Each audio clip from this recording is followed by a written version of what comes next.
नमस्कार दोस्तों, मेरा नाम अनुराग गोयल। स्टार इन्वेस्टर में आपका बहुत बहुत स्वागत है। दोस्तों, आज की वीडियो में मैं आपको एनआरआई डीमैट अकाउंट से रिलेटेड कुछ आपको इम्पॉर्टेंट डिटेल शेयर करूंगा कि कैसे आप एनआरआई डीमैट अकाउंट खोल सकते हैं, क्या क्या उसके लिए नेसेसरी डॉक्यूमेंट्स चाहिए और आपको किन चीज़ों का ध्यान रखना है। वीडियो शुरू करने से पहले आपसे रिक्वेस्ट करूंगा कि प्लीज़ आप मेरी वीडियो को सब्सक्राइब, लाइक और शेयर करना ना भूलें, ताकि आपके पास मेरे नेक्स्ट वीडियोस आप तक पहुंचती रहे। Thank you so much. So let's start this video. So दोस्तों, जब भी एनआरआई डीमैट अकाउंट की बात करते हैं तो सबसे पहले ज़रूरी है कि हमारे पास क्या एनआरआई डीमैट अकाउंट खुलवाने के लिए नेसेसरी डॉक्यूमेंट्स हैं। तो सबसे पहले नज़र डालते हैं कि कौन से ज़रूरी नेसेसरी डॉक्यूमेंट्स की रिक्वायरमेंट होती है एनआरआई डीमैट अकाउंट ओपन करवाने के लिए। तो एनआरआई डीमैट अकाउंट ओपन करवाने के लिए सबसे पहले तो सेविंग अकाउंट आपका इंडियन बैंक अकाउंट में होना चाहिए, जिसमें कि आपका सेविंग अकाउंट एनआरओ और एनआरई स्टेटस में ओपन होता है। ये आपकी रिक्वायरमेंट है कि आपको एनआरओ ओपन करवाना है या आपको एनआरई ओपन करवाना है।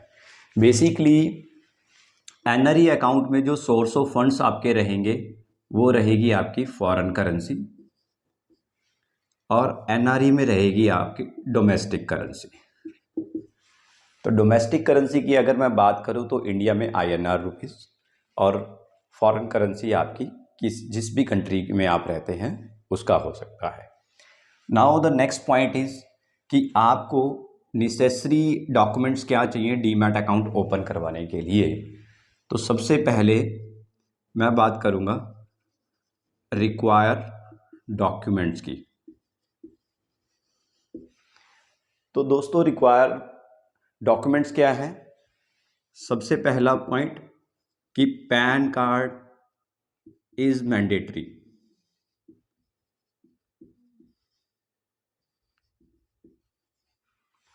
Pan card is mandatory. अगर आपके पास पैन कार्ड नहीं है तो पहले आपको डीमैट अकाउंट खुलवाने से पहले आपको अप्लाई करवाना पड़ेगा, और अगर आपके पास पैन कार्ड है तो आप अपना अकाउंट ओपनिंग प्रोसेस स्टार्ट करवा सकते हैं।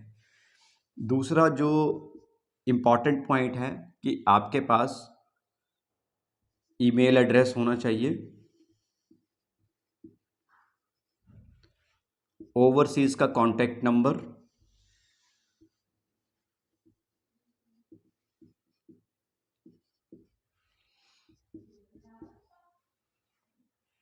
बेसिकली ओवरसीज के कॉन्टैक्ट नंबर के बाद आपके पास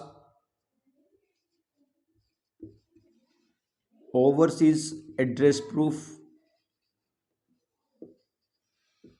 होना चाहिए, पासपोर्ट का कॉपी,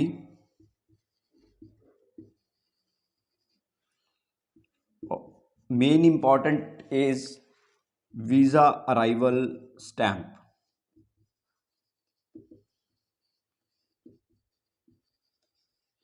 वीज़ा अराइवल स्टैम्प की रिक्वायरमेंट रहेगी कि आप इंडिया में कब आए और आपने कब अकाउंट ओपन करवाया। पासपोर्ट कॉपी, ओवरसीज़ का एड्रेस प्रूफ। ओवरसीज़ के एड्रेस प्रूफ में आप ड्राइविंग लाइसेंस दे सकते हैं, आप अपना सैलरी, आप जिस अगर आप जॉब करते हैं तो उस ऑर्गेनाइजेशन का एम्प्लॉयमेंट लेटर भी आप शेयर कर सकते हैं, वो भी वैलिड है। और बट आपकी जानकारी के लिए बताना चाहूँगा कि अगर आपका पासपोर्ट फॉरेन पासपोर्ट है तो आपको ओसीआई की कॉपी, ओसीआई भी आपको वहाँ पे देना होगा, उस केस में देना होगा। लेकिन आपको मैं बताना चाहूँगा कि ओसीआई जो है वो as per SEBI rule OCI valid address proof नहीं माना जाता, परमानेंट एड्रेस प्रूफ नहीं माना जाता। उस केस में आपको बेटर है कि आप ड्राइविंग लाइसेंस की कॉपी दे सकते हैं। तो दोस्तों, ये बेसिक रिक्वायरमेंट है एनआरआई डीमैट अकाउंट ओपन करवाने के लिए। उसके बाद आप नेक्स्ट स्टेप पे जाते हैं कि एनआरआई डीमैट अकाउंट आप ओपन करवा रहे हैं, लेकिन आपको किन चीज़ों का ध्यान रखना है, which is most important thing. क्योंकि सबसे बड़ी जो समझने वाली बात यहाँ पे ये है कि आपको अपने इन्वेस्टमेंट्स करते हुए कौन से फंड्स आपको यूज़ करने हैं या किस फंड्स के थ्रू आप अपनी इन्वेस्टमेंट्स स्टॉक मार्केट में स्टार्ट करेंगे। फॉर एग्जांपल कि अगर मैं foreign source of funds use करना चाहता हूँ इंडियन स्टॉक मार्केट में, तो मेरे लिए एनआरई अकाउंट ओपन करवाना ज़रूरी है। अगर मेरा सोर्स ऑफ फंड्स डोमेस्टिक रहेगा तो मेरे लिए एनआरओ अकाउंट ओपन करवाना ज़रूरी है। अगर मुझे लगता है कि इन केस कि मैं डोमेस्टिक फंड भी यूज़ कर सकता हूँ और फॉरेन फंड्स भी यूज़ कर सकता हूँ इन फ्यूचर, तो मेरे लिए दोनों अकाउंट मैंडेटरी हो जाएंगे। तो दोस्तों, आपको सबसे पहले ये देखना है कि आपको कौन से सोर्स ऑफ फंड्स यूज़ करने हैं इन्वेस्टमेंट्स के लिए। Now the next part is कि अब हमने ये डिसीज़न ले लिया या आपने ये डिसीज़न ले लिया कि आपने दोनों फंड्स आप कभी भी यूज़ कर सकते हैं इन अपने इन्वेस्टमेंट्स के लिए। Now move to the next part. Next part is कि आपने एनआरओ में भी डीमैट अकाउंट ओपन करवाना है और एनआरई भी करवाना है। अब जो सबसे ज़रूरी है समझने वाली बात कि आपको दोनों ही सूरतों में पिंस और नॉन पिंस अकाउंट आपको ओपन करवाना पड़ेगा। दोस्तों, अब ये पिंस और नॉन पिंस अकाउंट क्या है, मैं आपको बहुत ही इजी और सिंपल लैंग्वेज में आपके साथ शेयर करूंगा। दोस्तों, pins account basically trading account है आपका, या मैं कह दूं कि ये सेकेंडरी मार्केट में ट्रेड करने के लिए आपको पिंस अकाउंट की ज़रूरत होती है।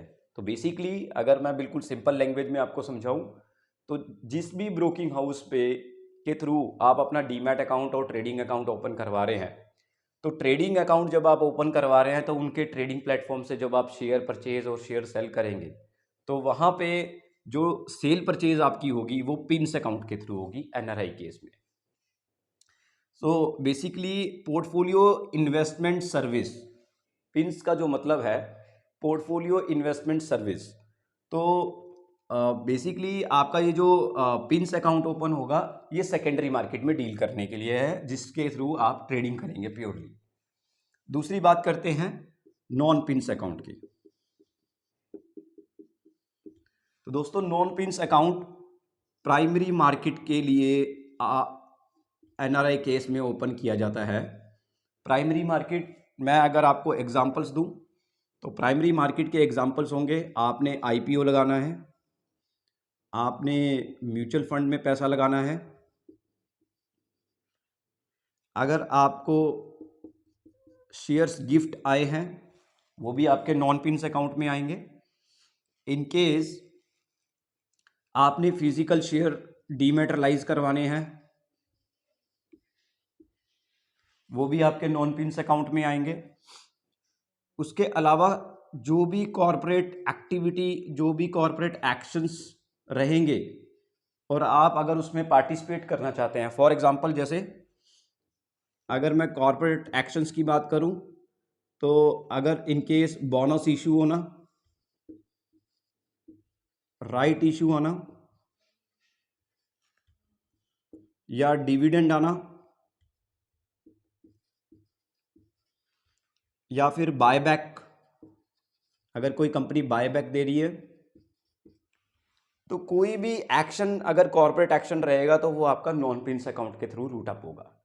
तो वेरी सिंपल कि पिंस अकाउंट आपका ट्रेडिंग अकाउंट और नॉन पिंस अकाउंट आपका आईपीओ, म्यूचुअल फंड, अगर आपके गिफ्ट शेयर आने हैं या आप फिजिकल शेयर्स को डीमैटेरियलाइज करवा रहे हैं तो, और इसके अलावा जो भी कॉर्पोरेट एक्टिविटी होगी, कॉर्पोरेट एक्शंस होंगे जो भी स्टॉक्स में कंपनीज करती हैं जो, तो उसका बेनिफिट अगर आपको अपने अकाउंट में लेना है तो वो नॉन पिंस अकाउंट के थ्रू रूट अप होगा।